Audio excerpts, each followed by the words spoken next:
शिवकवसं 11வது श्लोकम् कुन्तेन्तु संग स्फटिका वबासो वेदा क्षमाला वरदा भयांगः त्रयक्ष चतुर्वक्त्र उरुभ्रभावः सत्योदी जादोवतु मां प्रदिश्यां वराक्ष मालाभयडंग हस्तः सरोज किंजल्कसमानवर्णः त्रिलोचन चारु चतुर्मुखो मां पायादु दिश्यां दिशि वामदेवः वेदाभयेष्टाङ्कुश डंगभाष कबाल डग्गाक्षर शूलबाणिः सिदत्युदी पंचमुखो वदान्मा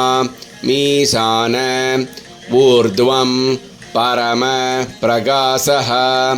मूर्तानमव्यान्मम चन्द्रमौलिः बालं ममाव्यादद बालनेत्रः नेत्रे ममाव्यात् भग नेत्रहारी नासां सदा रक्षतु विश्वनाथः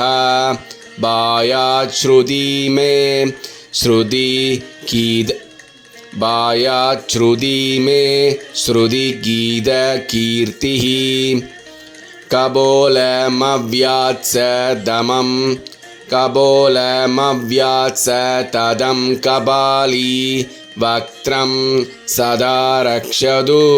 पंचवक्त्रो जिह्वां सदा रक्षतु वेद जहिह्वः जिह्वां सदा रक्षतु वेदजिह्वः खण्डं गिरि सोवतु नीलगण्डः पाणिद्वयं पादु पिनाकपाणिः दोर्मूलं व्यान्मम धर्मबाहुः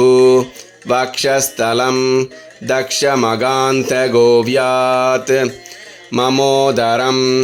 पादु कीरीन्द्रधन्वा मध्यं ममाव्यान्मदनान्तकारी हेरम्बदादो मम पादु नाभिं बायात्कडिं दूर्जडिरीश्वरो मे स्मरारि रव्यान्मम गुह्यदेशं भ्रष्टं सदा रक्षतु पार्वतीशः ऊरुद्वयं पादु कुबेरमित्रो जानुद्वयं मे जगदीश्वरो व्यात् जङ्गायुगं पुङ्गव केतुरव्या द्वादौ पादौ ममाव्यात् सूरवन्द्यपादः महेश्वर पादु दिनादियामे मां मध्ययामेवतु वामदेवः त्रिलोचन पादु त्रिदीययामे वृषध्वज पादु दिनान्त्ययामे पायान्नी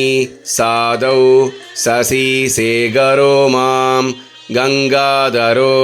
रक्षतु मां निशीदे गौरीपति पादु निशावसाने मृत्युञ्जयो रक्षतु सर्वकालम्।